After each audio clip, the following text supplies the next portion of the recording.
Thanks for staying with us. We're going to start with the nation. Recapitalization, 5 banks in capital market to raise 1.26 trillion naira. Etu, Danjuma others join 9 Mobile board. Kamala Harris campaign raises $200 million in 1 week. CBN clears next of kin to claim funds in dormant account. 28 housemates begin chase for 100 million naira SUV in the Big Brother Niger. NAF strikes as the Nigerian Air Force strikes destroy 12 illegal refineries in Abia and Rivers. Leave Lagos out of it, NLC tells protest promoters.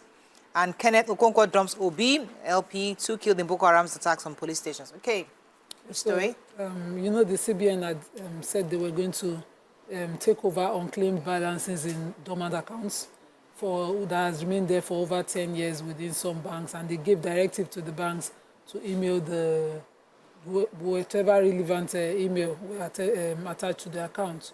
And they named this the unclaimed balance trust fund where these monies will be put. And so now they're saying that they have cleared anybody who are legal reps of account holders, beneficial owners, with relevant documents of the beneficial owners, so any account, and the next of kin documents of, sorry, what am I saying? Babbling.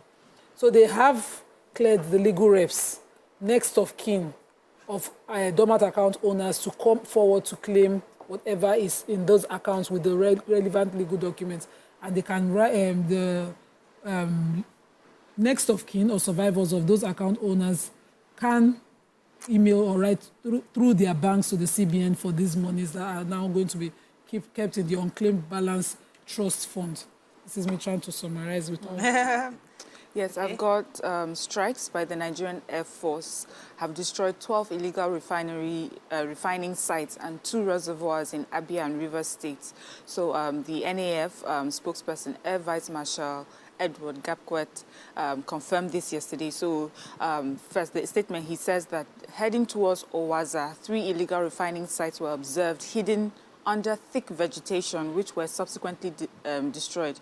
The crew followed the river line down to Komkom and Ikoloma in River State, where 9 illegal refining sites, 2 reservoirs were discovered and destroyed. In total, 12 illegal refining sites and 2 reservoirs were destroyed.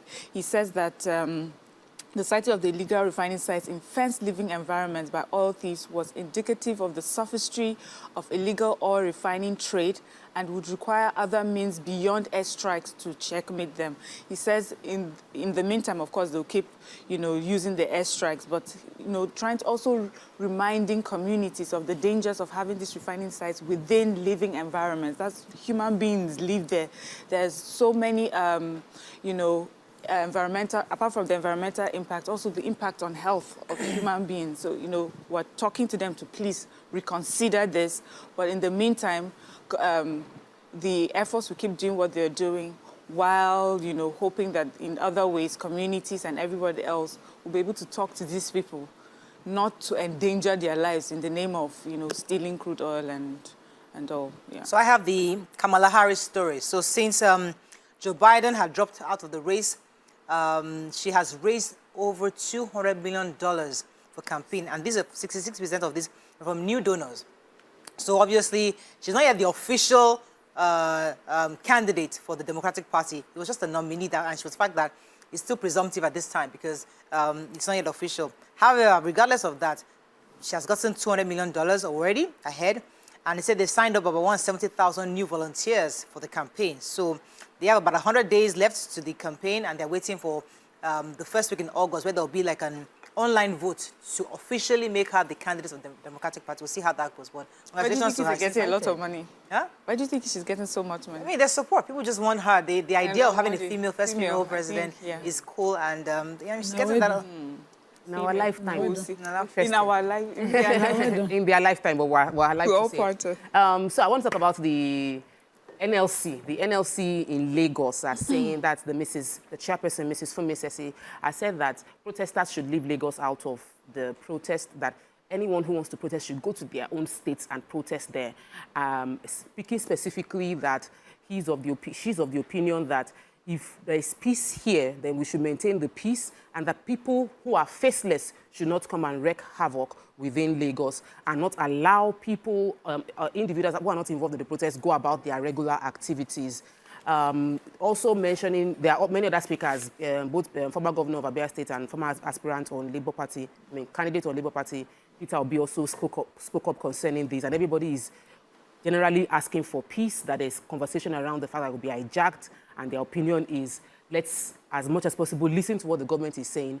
Back to what the NLC chairperson of Lagos said, is the government should continue to engage them so that there will be no need for protest, and Lagos State should assign farmland to those who are interested in farming so that they would douse the tension going on amongst the youth within the states. Moving on now to the Punch. Hardship protests. US, UK, Canada issue security alerts, and traders fear looting. Fuel rises to 1,300 naira per litre as depots run dry. SIM and NIN linkage, telcos begin final mass disconnection. Court orders a billion naira payment to Oceanic Bank staff. Victim under pressure to drop police station rape case, says family. And LH Telecoms acquires majority stake in 9 Mobile.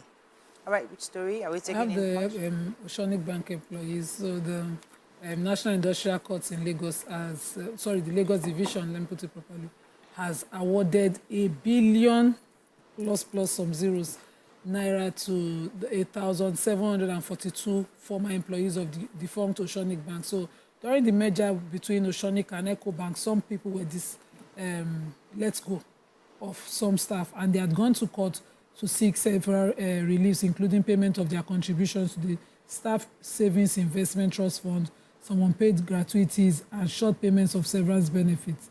EcoBank, on the other hand, went with a counterclaim asking for 967 million, saying that this was excess severance and redundancy payment, but the court awarded judgment in favor of the ex-employees, and the court has said that they should be paid their monies before February 15th. They should be paid the monies owed before the February 15th merger.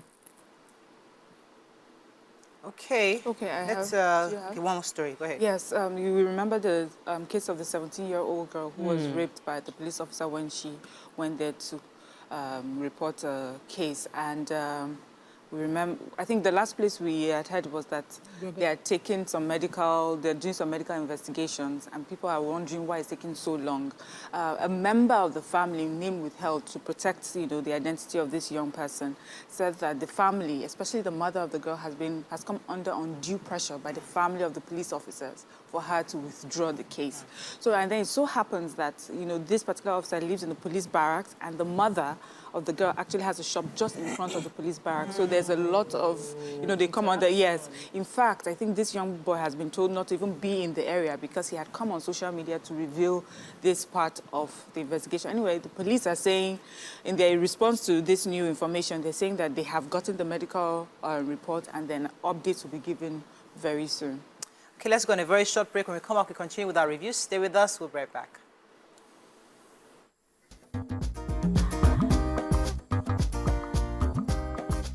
Stay tuned. Your View will be right back.